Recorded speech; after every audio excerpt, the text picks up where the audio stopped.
¿Es demasiado artificial pensar que el casting de Gran Hermano eligió ese personaje Furia como de alguna forma metáfora para una sociedad furiosa que elegía un presidente que podría ser furioso y que, si no entiendo mal, comenzó el mismo día que asumió Javier Milei, el 10 de diciembre?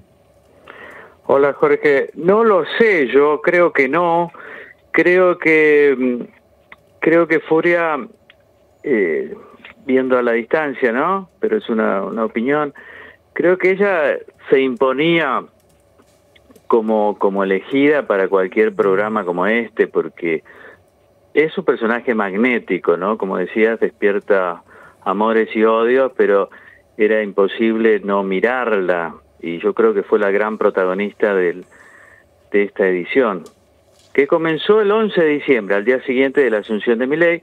Yo escribí rápidamente, me acuerdo, un artículo para perfil.com, donde decía que este personaje magnético sintoniza con el estado de opinión pública que había elegido a Milei presidente, y que se parecen mucho, que ambos son magnéticos y ambos despiertan amores y odios, y ambos hacen de la agresión permanente, continua, de esa intensidad tan particular, su estilo, en un caso de juego y en el otro caso de estilo político. Milei es así, siempre lo fue, y Furia es muy parecida. Pero decía también en ese artículo que no es algo llamativo, que también en el 2003 apareció otro personaje en la política que prometía acabar con todo lo que estaba ahí y hacer un país normal, al cual también sus íntimos le decían el Furia, que fue Néstor Kirchner. Exactamente. Es decir, es algo periódico entre nosotros que aparezcan esos liderazgos que prometen barrer con todo lo que nos ha hecho tanto mal, con la casta sería en el lenguaje actual del presidente Milei. Y eso me parecía que Gran Hermano, con esa particularidad de ser un programa híbrido que también refleja qué está pasando en la calle, en la gente, creo que ese Gran Hermano, monopolizado por una figura como Furia, estaba sintonizando con la opinión pública argentina del momento. Y después leí tu artículo y coincido en general con todo eso. Ah, qué interesante, ¿no? O sea, es como un espejo de la sociedad y entender cuánto en realidad Milei, o en su momento Néstor Kirchner, después de la crisis del 2002, eran más agentes de un deseo social que ellos mismos actores de eso, ¿no? Eran consecuencia más que causa. Sí, yo creo que sí, yo creo que primero está la demanda de la sociedad y después está la oferta desde la política. Oferta que en el caso de Milei llega después de un descarte.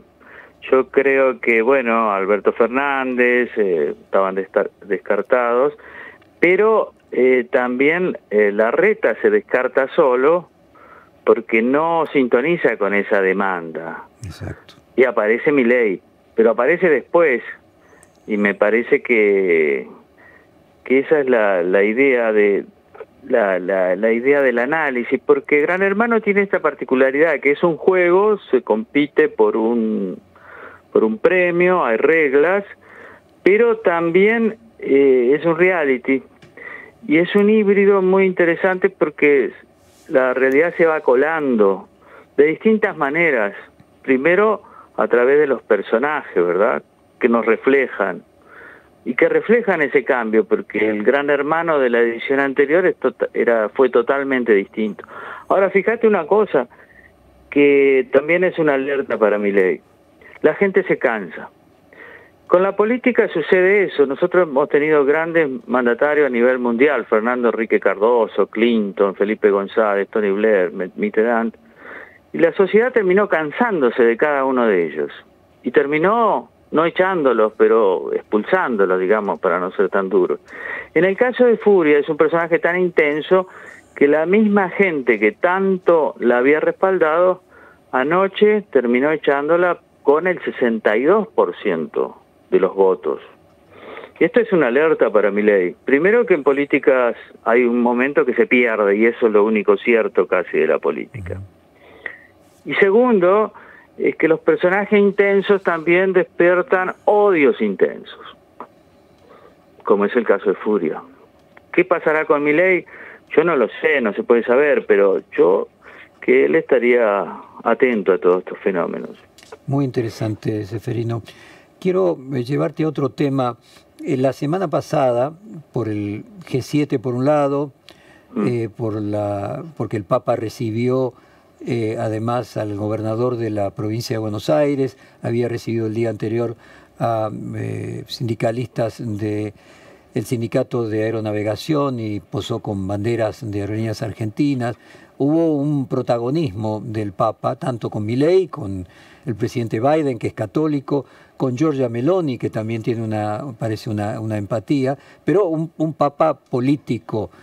Vos que conocés eso por haber vivido allí en el Vaticano y haber sido agregado en el Vaticano, de una época distinta del papado a la actual, ¿qué reflexión te genera podríamos decirle, el posicionamiento que el Papa tiene en la Argentina, y si ves que la semana pasada hubo algún cambio del Papa respecto al gobierno argentino? Bueno, yo creo que el Papa está muy atento a la Argentina, porque es argentino, porque además le interesa la política, le gustan los chismes de la política, está en el día a día, tiene una gran red de información a través de curas, obispos y amigos y demás, le interesa. Y obviamente sigue este tema de Milei, que es un gobierno tan disruptivo, y va tomando ciertas posiciones, porque esto de posar con la bandera de Aerolíneas Argentinas quiere decir mucho. Se estaba discutiendo la ley bases, y ese mismo día el gobierno aceptó sacar a Aerolíneas Argentinas de la lista de empresas a privatizar. Yo creo que esas son cuestiones que no son casuales. ¿Tiene el presidente contactos con el gobierno? Sí, tiene muchos, y a altísimo nivel. Con Milei yo creo que tienen una desconfianza mutua. Creo que tienen una desconfianza mutua. Obviamente uno es presidente, el otro es papa, se tienen que llevar bien, pero la desconfianza es mutua, como la desconfianza que tiene Francisco respecto de los extremismos, ¿no? Es un tema que a él le preocupa mucho. Con Meloni han recompuesto relaciones. Meloni no es la misma Meloni de la campaña, y tiene cosas parecidas a Milei, pero no tanto. Claro. Es decir, ella es mucho menos liberal en economía, es conservadora, pero respecto del aborto, que ella está en contra, lo que ella ha hecho es reforzar la ayuda del Estado para las mujeres que no quieren abortar. Pero hasta ahí llegó. Es una sociedad distinta y ella es distinta.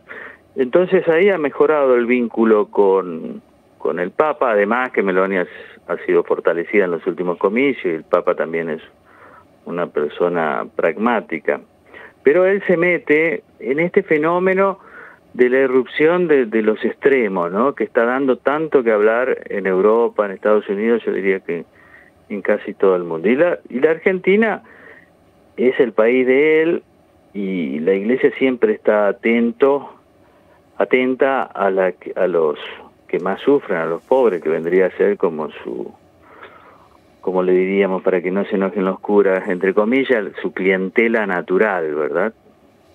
Sabés que me quedé pensando en Indignados, que había sido, después de la crisis del 2008, una de las respuestas de las distintas sociedades desarrolladas. Entonces me estaba preguntando si en los lugares donde gana o mejora la extrema derecha y hay Gran Hermano en Europa, ¿cómo será el Gran Hermano allí? Si habrá alguna furia. Vamos a averiguar y volvemos a conversar con vos. Ceferino, fue un placer. No. Muchísimas gracias. Gracias a vos, Jorge. Fuerte abrazo. Acabamos de hablar con Ceferino Reato, director de la revista Fortuna y casualmente en este momento panelista allí en Gran Hermano.